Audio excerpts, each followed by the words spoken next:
नमस्ते सदा वत्सले मातृभूमि। इस समय भारत तिब्बत बॉर्डर पर कुछ गतिविधि चल रही है। उस गतिविधि में भारत की बहुत सारी मीडिया ने इस बात की रिपोर्टिंग की है कि कहीं युद्ध तो नहीं होने जा रहा है, या फिर इतना सारा ट्रूप एक साथ नरेंद्र मोदी सरकार ने 50,000 ट्रूप्स और बढ़ा दिए हैं और कुल मिलाकर अब 2 लाख से अधिक सोल्जर्स भारत तिब्बत सीमा पर पहुंच गए हैं। तो 2 लाख सोल्जर्स, 40% ट्रूप एक साथ बढ़ा देना बिना किसी कारण के, ये भारत में कौतूहल का विषय बना हुआ है। क्या भारत सरकार सोच रही है, क्या कुछ गड़बड़ चल रहा है, या फिर भारत सरकार पुरानी गलतियों से सीख लेते हुए इस प्रकार की गतिविधि वहाँ पर चला रही है? हमको हमारा जो दुश्मन है वो चीन है। अभी लगातार मीडिया में ये खबरें जा रही हैं कि भारत ने अब कॉन्सेंट्रेटेड पॉइंट पाकिस्तान की बजाय चीन को कर दिया है, जबकि पिछले 60 वर्षों से हमारी पॉलिसी पाकिस्तान के प्रति रही है। पाकिस्तान से 1 इंच भूमि पर भी हम पाकिस्तान को बढ़ने नहीं देते। चीन की तरफ हमारा इतना ट्रूप्स कभी नहीं रहा और इतना हमने ध्यान भी नहीं दिया। नरेंद्र मोदी सरकार ने अब इस वर्ष ये, बल्कि पिछले वर्ष भी ऐसा ही कुछ था, अब ये कॉन्सेंट्रेट करते हुए चीन बॉर्डर पर, चीन तिब्बत बॉर्डर पर एक साथ इतनी फोर्सेस लगा देना, ये अपने आप में ताज्जुब का विषय है और इस पर बहुत सारे प्रश्न इस समय खड़े हुए हैं। सवाल ये पैदा होता है कि क्या मोदी सरकार को युद्ध का खतरा है, या मोदी सरकार अब पाकिस्तान को अपना मित्र देश मानने लगा है और चीन को दुश्मन नंबर 1? मैं आपको पूरी घटना बताऊं कि एक साथ ये क्या हुआ। पिछले साल गलवान का मामला हम सबको मालूम ही है। गलवान के मामले में हमें किसी प्रकार का कोई शंका नहीं है, और गलवान के बाद की परिस्थितियों में भारत सरकार ने जिस प्रकार से रिटेलिएट किया था और जिस प्रकार से भारत सरकार ने उस पर एक्शन लिया था, वो भी कोई नई बात नहीं, कोई किसी से छुपी हुई नहीं है। हालांकि हमारे 20 सैनिकों का बलिदान वहाँ पर हुआ, लेकिन ऐसी भी सूचनाएं अब चीन में बिल्कुल क्लियर हो चुका है और वर्ल्ड के बड़े न्यूज़ एजेंसीज ने बताया कि चीन के 50 से ज़्यादा सैनिक उसमें मृत्यु के घाट उतारे भारतीय सैनिकों ने, और अपनी जान की परवाह नहीं की।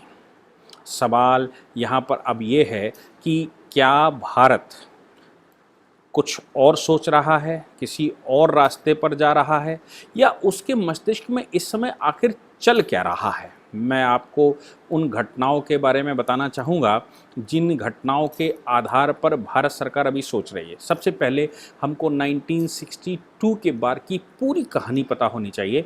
अगर हमको 1962 के भारत चाइना युद्ध के विषय में जानकारी है तो फिर हमें ये कोई ताज्जुब नहीं लगेगा। मैं आपको बताऊं कि 1949 में चीन ने ये डिक्लेयर किया कि वो अब तिब्बत पर कब्जा करने जा रहा है। उसने अनाउंसमेंट किया, भारत सरकार ने चीन को पत्र लिखा, और जब उसने कब्जा किया तो भारत सरकार ने नेगोशिएशन के लिए बात की कि भाई तिब्बत विषय पर हम बात करना चाहते हैं। चीन ने बात करने की बजाय तिब्बत पर हमला कर दिया। और भारत क्यों बात करना चाहता था एक्चुअली चीन से तिब्बत विषय पर, उसका कारण मैं आपको बताता हूँ। उस समय भी, जैसे आज हमको सबको पता ही होगा कि आज भी भूटान और कुछ समय पहले तक सिक्किम हमारा प्रोटेक्टोरेट स्टेट होता था, नेपाल हमारा प्रोटेक्टोरेट स्टेट होता था, श्रीलंका हमारा प्रोटेक्टोरेट स्टेट होता था, वैसे ही हमारा प्रोटेक्टोरेट स्टेट के रूप में तिब्बत आता था। प्रोटेक्टोरेट स्टेट उसको कहते हैं जब कोई बड़ा देश किसी छोटे देश की सिक्योरिटी की जिम्मेवारी लेता है और एक्सटर्नल अफेयर्स उसके पास रहते हैं, सिक्योरिटी उसके पास रहती है, और देश ऑटोनॉमस होता है, देश में अंदर की गतिविधि के लिए देश खुद रिस्पॉन्सिबल होता है, लेकिन बाहरी आक्रमण के समय के लिए हम उनके साथ ट्रीटियां करते हैं और अपनी फोर्सेस को वहां पर लगाते हैं। उन फोर्सेस को भी उन कंट्रियों में अंदर कोई राइट नहीं होता, लेकिन बाहर जब भी हमला होगा तो उसके लिए वो रिस्पॉन्सिबल होते हैं। भूटान का प्रकरण अभी हम लोगों ने डोकलाम देखा ही था पिछले ही वर्ष। डोकलाम में भूटान के ऊपर हमला करना चाहता था चाइना, लेकिन हमने वहाँ पर अपनी फोर्सेस डोकलाम में लगाकर चाइना को पीछे घसीट दिया।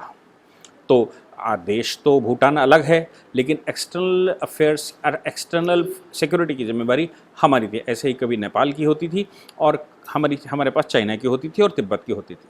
तो जाहिर सी बात है, अगर तिब्बत हमारा प्रोटेक्टोरेट स्टेट है और चाइना ये डिक्लेयर करता है कि तिब्बत उसकी टेरिटरी है और वो उस पर हमला करने जा रहा है, तो भारत सरकार ही एक ऐसी सरकार थी उस समय जो प्रोटेक्शन के तहत अपनी फोर्सेस को उसको भेजना चाहिए था और तिब्बत को बचाना चाहिए था। लेकिन भारत सरकार ने उस समय तिब्बत को बचाने के बजाय चीन से वार्ता करने की पेशकश की और चीन ने वो अस्वीकार कर दी। हालांकि जब कब्जा हो गया तो 1949 के बाद, जब वो 51-52 में कुछ कब्जा किया है उन्होंने, तो 1959 में दलाई लामा और उनके साथी वहाँ से भागकर, ल्हासा से भागकर हिंदुस्तान में आए और हिंदुस्तान सरकार ने उनको शरण दी।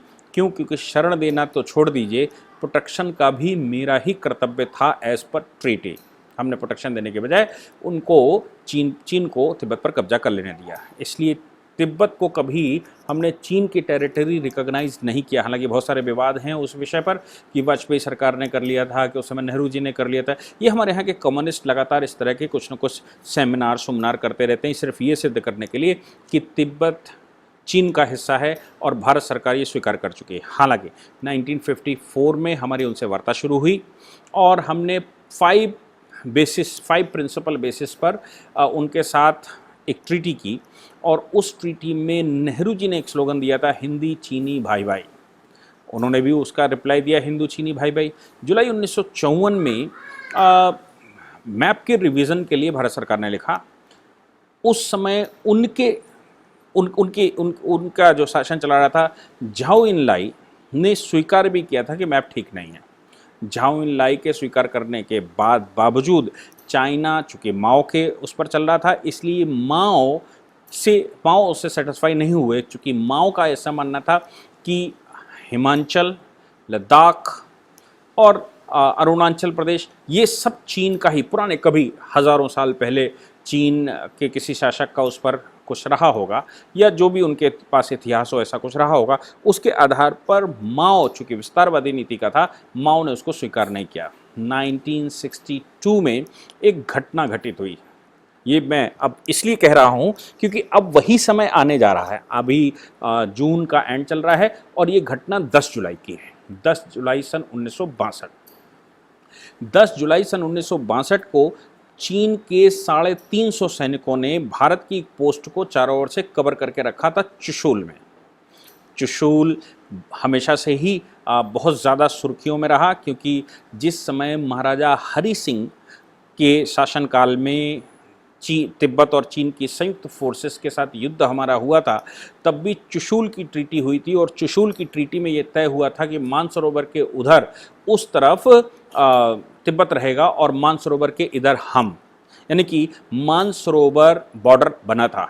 आज मानसरोवर हमारे तथाकथित जो बॉर्डर है वहाँ से लगभग 200 किलोमीटर दूर है और ये चुशूल की ट्रीटी थी। उसके बाद अभी जो वार्ता पिछले साल चल रही थी उसमें भी चुशूल की ही वार्ता चल रही थी। तो चुशूल बड़ा, लद्दाख का चुशूल क्षेत्र हमारे लिए बड़ा स्ट्रैटेजिकल इम्पोर्टेंट का विषय रहा है। 10 जुलाई 1962 को लगभग 350 चीनी सैनिकों ने चुशूल में एक पोस्ट पर चारों ओर से घेर लिया और चारों ओर से घेरने के बाद उस पर हमला करने का प्रयास किया। युद्ध शुरू हो चुका था, लेकिन भारत सरकार ने उस पर भी अपने प्राण जैसे तैसे बचाए होंगे, लेकिन उसके बाद वार्ता करने के लिए चीन के साथ आगे आए। ये जुलाई का समय था। जुलाई, अगस्त, सितंबर, अक्टूबर, यानी कि ये 62 में 10 जुलाई को ये आभास हो चुका था कि चीन अपनी सेनाओं को उधर लगा रहा है और चीन चारों ओर से हमारा घेराबंदी कर रहा है, लद्दाख की घेराबंदी कर रहा है, कुछ बंकर बना रहा है। ये जुलाई में कार्यक्रम चालू हो गया था और हमको पता था, लेकिन भारत सरकार बात करने पर विश्वास कर रही थी, इसलिए भारत सरकार ने वार्ता करना उचित नहीं समझा या ट्रूप्स लगाना उचित नहीं समझा और वार्ता करने पर विश्वास करते रहे। चीन लगातार हिंदी चीनी भाई भाई कहता रहा और उसने फाइनली हिंदुस्तान पर 20 अक्टूबर सन 1962 को हमला कर दिया। 20 अक्टूबर 1962 को नॉर्थ फ्रंटियर प्रोविंस में agency north frontier agency, McMahon line और जो हमारी उनके साथ उस समय बॉर्डर जो तिब्बत का था, उस बॉर्डर को उन्होंने बॉर्डर मानने से मना कर दिया। इस सिचुएशन में 22 अक्टूबर को इन्होंने हमारे ऊपर और तेजी से हमला किया और फाइनली 400 लोगों ने इंडियन पोजीशंस पर हमला करके बहुत सारी भूभाग हमारा घेरना शुरू कर दिया। 26 अक्टूबर को उन्होंने बड़ी तेज़ी से आगे बढ़े और आपको मैं बता दूं कि 21 नवंबर तक, यानी कि लगभग 1 महीने का समय रहा होगा, 1 महीना 1 दिन या 2 दिन, मैं कहूँ 32 दिन 34 दिन की बात होगी। इतने में लगभग 1.25 लाख स्क्वायर किलोमीटर क्षेत्र, 1.25 लाख स्क्वायर किलोमीटर क्षेत्र इसी समय पर अक्साई चीन में उन्होंने ट्रूप्स इकट्ठे करने शुरू कर दिए थे और भारत उसको समझ ही नहीं पाया। भारत हिंदी चीनी भाई भाई कहता रहा और भारत पर जब हमला हुआ तो हमले के बाद हमने इतनी पर्याप्त फोर्सेस वहाँ पर नहीं लगा रखी थी कि हम उनसे रिटेलिएट भी कर पाते और लगभग 1.25 लाख स्क्वायर किलोमीटर, ऐसा लोग कहते हैं, 1.25 लाख स्क्वायर किलोमीटर का क्षेत्र भारत का चीन ने कब्जा कर लिया। चाहे वो अरुणाचल का मामला हो, चाहे वो लद्दाख का मामला हो, कुछ हिमाचल का क्षेत्र है या फिर वो उत्तराखंड के कुछ क्षेत्र की बात आती हो। कुल मिलाकर हम वो युद्ध लगभग हार चुके थे। उसके बाद इंटरनेशनल प्रेशर में चीन ने स्वयं 21 नवंबर सन 1962 को सीज़ फायर किया, लेकिन इसके लिए जो उन्हें ज़मीन चाहिए थी वो ज़मीन वो ले चुके थे। कहने का मतलब ये है कि अक्साई चीन का क्षेत्र उन्होंने टारगेट बनाया था ताकि उस क्षेत्र से वो एक रास्ता बना सकें जो कि खाड़ी और यूरोप को जोड़ सके। वो क्षेत्र या तो वो अफ़गानिस्तान से रास्ता लेते या भारत से वो रास्ता लेते या भारत से वो छीन लेते। भारत से उन्होंने ले लिया। उसके बाद जो हिस्सा पाकिस्तान ने कब्जा करके रखा था वहाँ पर भी कुछ समस्याएं आ रही थी, तो सक्शगाम वैली उन्होंने पाकिस्तान से लीज पर ले ली। कुल मिलाकर वो क्षेत्र शिनजियांग प्रांत को जो कंट्रोल करने के लिए था और अफ़गानिस्तान को बाईपास करते हुए खाड़ी में जाने का जो रास्ता था, उस रास्ते को सिक्योर करने के उद्देश्य से चीन ने किया। और जो मैप दुरुस्ती की बात हम करते रहे वो कभी मैप दुरुस्त हुआ ही नहीं और उन्होंने वो पूरा का पूरा लद्दाख का एक बड़ा भूभाग अपने मैप में दिखाया, अरुणाचल का भूभाग वो अपने मैप में दिखाते हैं। ये समस्याएं उस समय थीं। अब सवाल ये आता है कि पिछले साल, चूँकि उस समय भी 1959 में हमारे 9 सैनिक उन्होंने मारे थे और 1962 में हम वार्ता करते रहे, 1954 में जबकि हमारी उनके साथ पंचशील का समझौता हो चुका था, हिंदी चीनी भाई भाई हो चुका था, फिर भी 1959 में उन्होंने हमारे 9 सैनिकों को मारा, कुछ पोस्टें घिर ली थी, लेकिन हमने उस पर चूँकि रिटेलिएट नहीं किया और हम वार्ता पर ही विश्वास करते रहे। नतीजा निकला कि 1962 में फिर वार्ता शुरू हुई और 62 में फिर उन्होंने युद्ध कर दिया और वो अपनी सेनाएं बढ़ाते रहे और हमने ध्यान नहीं दिया। सवाल यहाँ पर यह आता है कि अभी पिछले साल, यानी कि मैं 2020 की बात करूं, 2020 में इन्हीं दिनों में हमारी गलवान घाटी में उनसे युद्ध हुआ था। गलवान में जो झड़प हुई, उस झड़प में उनके 50 सैनिक और हमारे 20 सैनिक, हमने 20 सैनिक अपने खोए हैं, उनके 50 सैनिकों को हमने मारा है।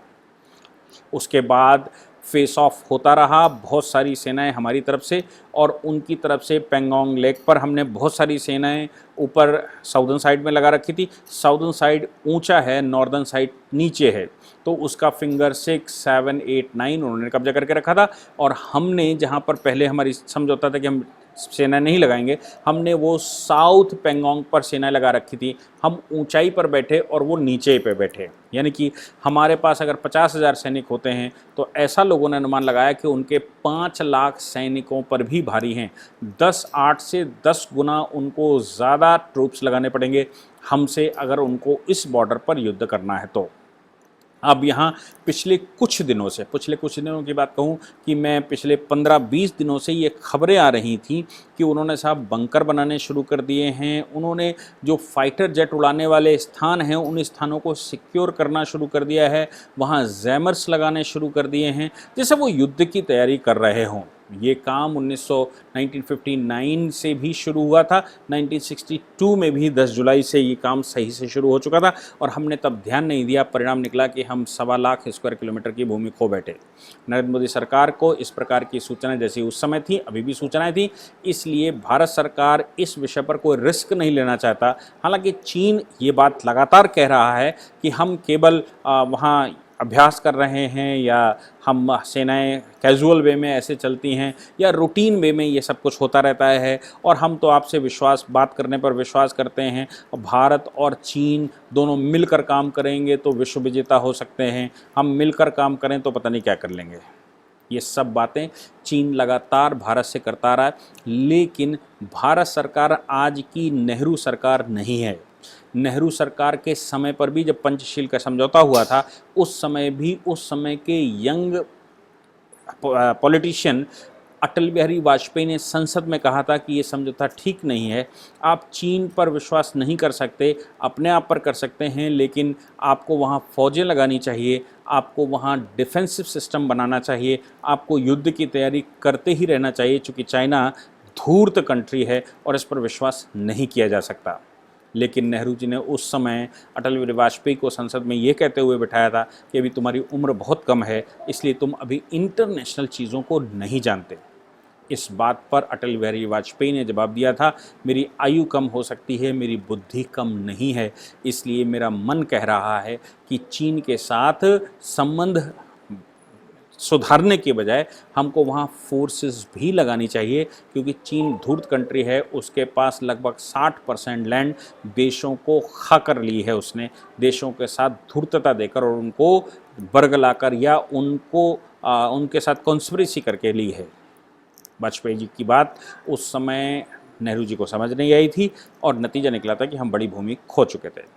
आज की नरेंद्र मोदी सरकार वो भूल दोबारा नहीं दोहराना चाहेगी, चूँकि पिछले 10-12 दिन से, और वही जुलाई का महीना शुरू हो रहा है, जो वो जून का महीना है, जुलाई का महीना शुरू हो रहा है और उनके ट्रूप्स बढ़ रहे हैं, उनके बंकर बढ़ रहे हैं, फाइटर जेट्स के लिए रुकने रकाने की स्थायी व्यवस्थाएं वो कर रहे हैं। ये युद्ध के लिए जो जो किया जाता है उस सभी तरह की तैयारियां वो कर रहे हैं, भले ही वो कह रहे हों कि नहीं ये हमारा रूटीन वे है। तो भारत सरकार भी ये मान के चले कि युद्ध नहीं होगा, लेकिन हम युद्ध के लिए तैयार रहेंगे, क्योंकि ऐसे पहाड़ी क्षेत्रों में युद्ध की घोषणा के बाद सैनिकों को भेजना और उन स्थानों को कंट्रोल करना बहुत मुश्किल काम होता है। इसलिए 50,000 ट्रूप्स एक साथ शिफ्ट करके मुझे लगता है नरेंद्र मोदी सरकार ने वो गलती को सुधारा है जो गलती नेहरू ने की थी और हम उसमें धोखे में आ गए थे। नरेंद्र मोदी सरकार ने वहाँ पर बहुत सारी ट्रूप्स के साथ साथ फाइटर जेट्स भी भेजे हैं, हमने एंटी ड्रोन और एंटी मिसाइल सिस्टम वहाँ पर लगाए हुए हैं और हमने वो बॉर्डर पूरे के पूरे बॉर्डर पर जो हमको करना चाहिए था या जो हम कर सकते थे वो सब कुछ वहाँ पर किया जा रहा है, बिल्कुल वैसे ही जैसे कि युद्ध होने जा रहा है। हालांकि पाकिस्तान आज की तारीख में लड़ने की स्थिति में नहीं है, किंतु आपको याद होगा 1971 में भी कुछ ऐसा ही हुआ था कि हमने फ़ौजें लगाई थी चाइना बॉर्डर पर या तिब्बत बॉर्डर पर और युद्ध कर दिया था पाकिस्तान ने। तो जो हमारी सेनाएं वहाँ पर थीं वो सेना ही पाकिस्तान की तरफ युद्ध करने चली गई थी और 1971 का वॉर हम लोग जीते थे। अभी पाकिस्तान भी फ्रस्ट्रेशन में कुछ भी कर सकता है और पाकिस्तान से गिलगिट बाल्टिस्तान, मीरपुर, मुजफ्फराबाद लेना अति आवश्यक है और हमको ले ही लेना चाहिए। ऐसा पूरे देश का ध्येय है और पूरे देश की ऐसी डिमांड भी नरेंद्र मोदी सरकार के साथ है। तो मुझे लगता है कि ये जो ट्रूप्स वहाँ पर बिठाए गए हैं लद्दाख में, और इसी को अगर लिंक करते हैं कि जम्मू कश्मीर के लीडर्स के साथ भारत सरकार ने या मोदी जी ने बात करनी शुरू की और लद्दाख के साथ भी अभी प्रपोज किया है कि लद्दाख के लीडर्स के साथ भी बैठना चाहते हैं, तो मुझे लगता है कि ये जानने का प्रयास कर रहे होंगे कि अगर युद्ध की स्थिति आती है तो ये जो लीडर्स हमने छोड़कर रखे हैं, इन लीडर्स का क्या करना है, ये किस हद तक जा सकते हैं, क्या ये चीन के साथ खड़े हो जाएंगे या ये विद्रोह कर सकते हैं, ये सब बातें भी मोदी जी के दिमाग में ज़रूर रही होंगी। इसलिए 3.5 घंटे, 10-20 मिनट नहीं, आधा घंटा 1 घंटा नहीं, प्राइम मिनिस्टर 3.5 घंटों तक किसी ग्रुप के साथ बैठकर वार्ता करे, गपशराका करे। इसका मतलब ये है कि प्रधानमंत्री पर्सनली जानना चाहते होंगे कि वाकई में इन लोगों के दिमाग में क्या चल रहा है और ये लोग कितनी हद तक सोच सकते हैं।